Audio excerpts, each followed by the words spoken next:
क्या राहुल गांधी देश में विद्रोह की आग को भड़काना चाहते हैं? क्या नेपाल की तरह ही भारत को जलाने की तैयारी की जा रही है? देश के युवाओं को भड़काकर क्या विपक्ष के नेता कोई बड़ा प्लान रच रहे हैं? वोट चोरी का आरोप लगा रहे राहुल गांधी ने जेनजी का जिक्र किया तो तमाम तरह के सवाल उठे। और अगर राहुल गांधी ने जेनजी का जिक्र किया तो राहुल गांधी के मन में क्या नेपाल जैसा कोई प्लान है या राहुल गांधी अब भारत के जेनजी का नेतृत्व करेंगे? इन तमाम सवालों का जवाब जानेंगे, लेकिन आपसे निवेदन है कि यह वीडियो पूरा देखें, तभी पूरा मामला समझ में आएगा।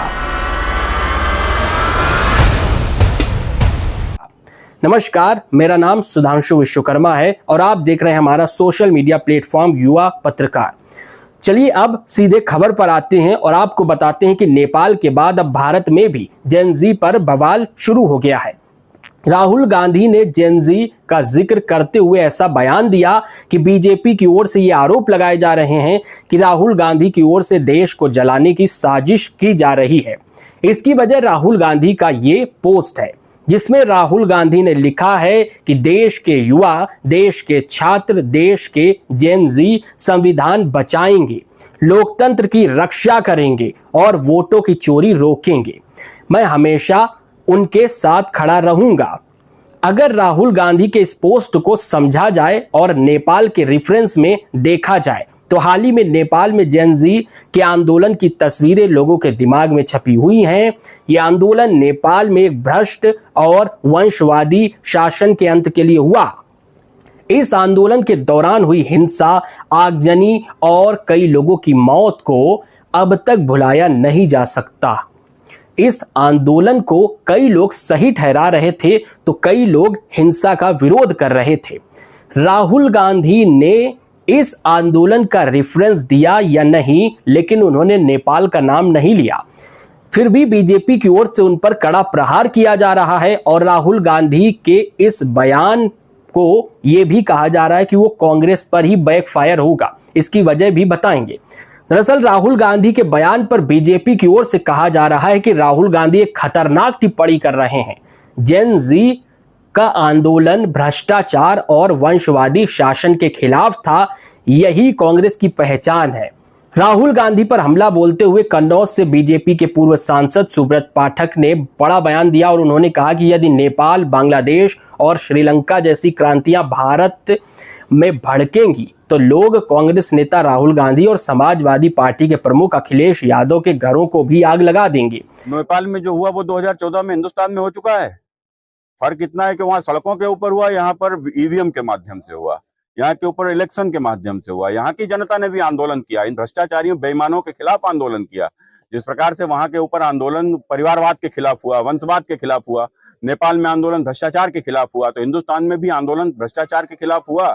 सबने देखा था, जिसमें अन्ना हजारे भी बैठे थे। और उस आंदोलन का परिणाम था कि देश में नरेंद्र मोदी देश के प्रधानमंत्री बने। भ्रष्टाचार के खिलाफ नरेंद्र मोदी देश के प्रधानमंत्री बने, इस परिवारवाद के खिलाफ नरेंद्र मोदी देश के प्रधानमंत्री बने। तो कुल मिलाकर नेपाल जैसी जब क्रांति आएगी, राहुल गांधी का घर फूंक दिया जाएगा, अखिलेश यादव का घर फूंक दिया जाएगा। आप लिख लीजिए मेरी बात को। सिर्फ राहुल गांधी ही नहीं, शिवसेना नेता संजय राउत ने भी चेतावनी दी है कि भारत में भी कुछ ऐसा हो सकता है, भाजपा को तैयार रहना चाहिए।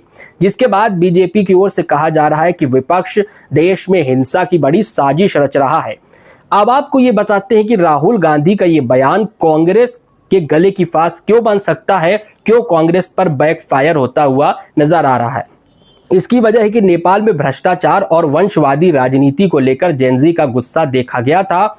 इसी तरह दशकों से कांग्रेस पार्टी को दोनों ही मामले, चाहे वो भ्रष्टाचार हो या फिर वंशवाद की राजनीति हो, इससे जोड़कर देखा जाता रहा है। यूपीए 1 और यूपीए 2 की कांग्रेस की गठबंधन वाली सरकार साल 2004 से 2014 की सरकार थी। इस दौरान कांग्रेस पर कई तरह के भ्रष्टाचार और घोटाले के आरोप लगे थे। कांग्रेस पार्टी घोटाले में डूबी हुई थी और तमाम तरह के घोटाले सामने आए थे। और वहीं वंशवाद की राजनीति की बात करें तो इसकी कमान शुरुआत से ही गांधी परिवार के हाथों में है। राहुल गांधी भी भारत में जब वंशवादी सरकार और भ्रष्टाचार की बात करते हैं तो जेनजी क्रांति का आह्वान अगर वो कर रहे हैं तो भाजपा जबरदस्त तरीके से उनको घेर रही है, क्योंकि राहुल गांधी के जेनजी आंदोलन वाली बात तो खुद ही उनकी पार्टी पर लागू नहीं हो रही है। ऐसे में सवाल है कि अब राहुल गांधी जेनजी का समर्थन करते हुए खुद की पार्टी को कैसे बचाएंगे, सत्ता में रहने के दौरान जो उनकी पार्टी पर दाग लगे वो कैसे धुलेंगे। फिलहाल इन सब के बीच राहुल गांधी के जेनजी वाले बयान पर सियासी बखेड़ा खड़ा हो गया है। राहुल गांधी ने चुनावों के परिप्रेक्ष्य में यह बयान दिया या फिर राहुल गांधी का कोई बड़ा मकसद था, यह भी बड़ा सवाल है।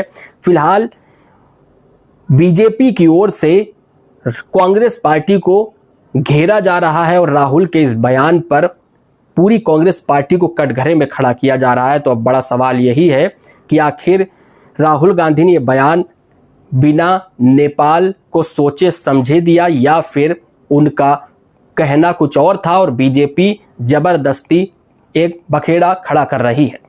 तो फिलहाल ये वीडियो देखने के लिए आपका बहुत बहुत धन्यवाद। जय हिंद, जय भारत।